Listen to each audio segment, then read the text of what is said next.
I had nothing. I was nothing.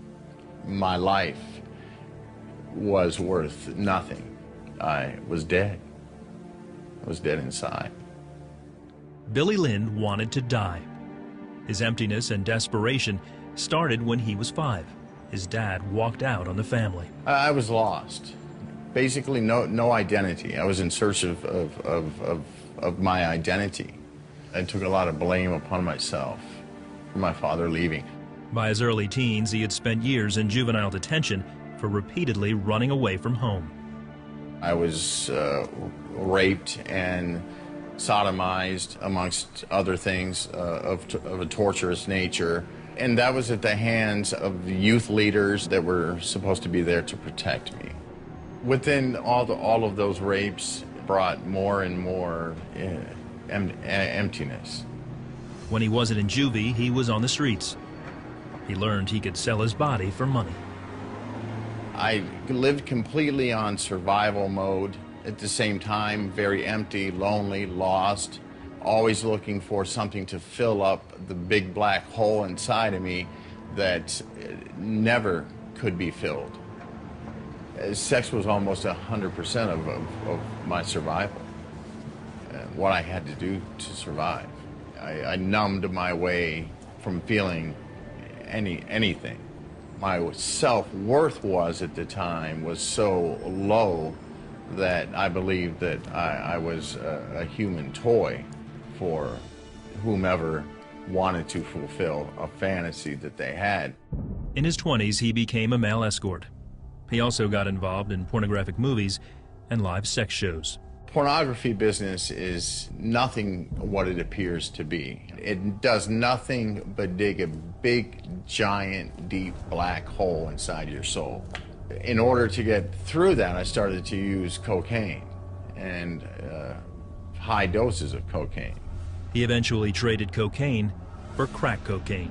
The first blast I did made me feel like I was the engine of the fastest train in the world.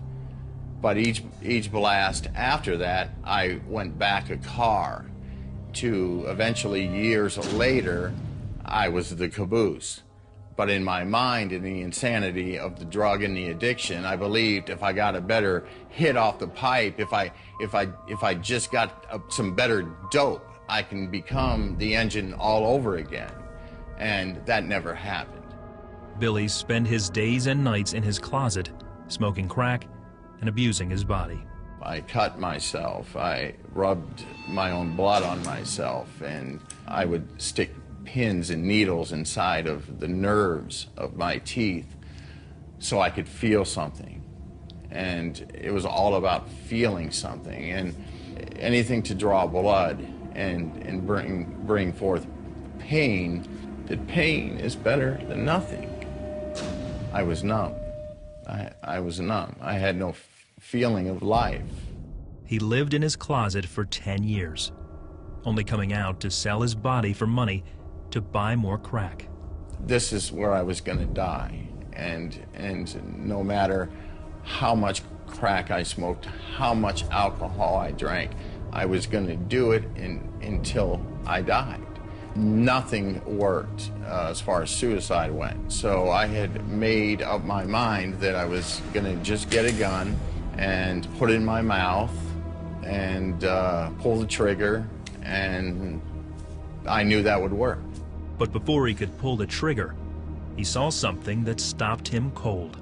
I had stopped looking at myself in the mirror because of such shame and guilt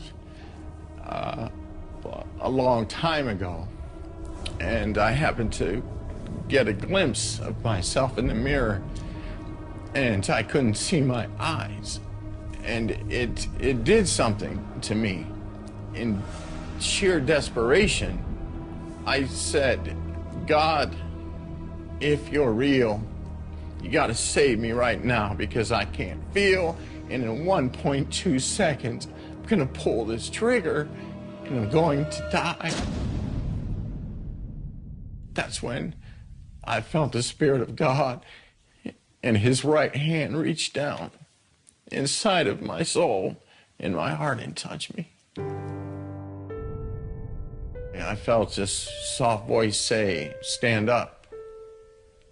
And I stood up and I looked in the mirror, and I could see my eyes again, and I could see color in my eyes, I could see color in my face, and I saw a light and a ray of hope that was much more powerful than any cocaine, much more powerful than any lust, much more powerful than anything in the world in which I lived.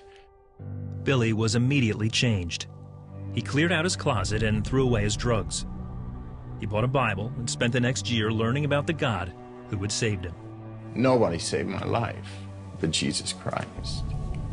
Couldn't explain it, didn't understand it, but I knew that God was real. He was alive, and he just touched my heart.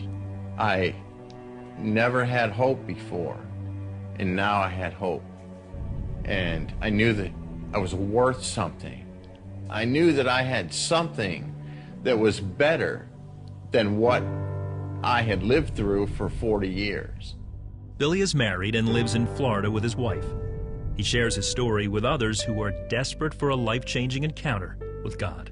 Sometimes desperation is a wonderful gift. If you feel desperate because you got no place else to go, cry out to Jesus in desperation, and he'll meet you right where you're at. If you do it with an open, sincere heart, he will hear you. He will hear your cry. He will answer your prayer, and he will come to your aid. Jesus Christ can set you free. He can take your life and give you the desires of your heart when you desire his heart. There is nothing impossible for Jesus Christ.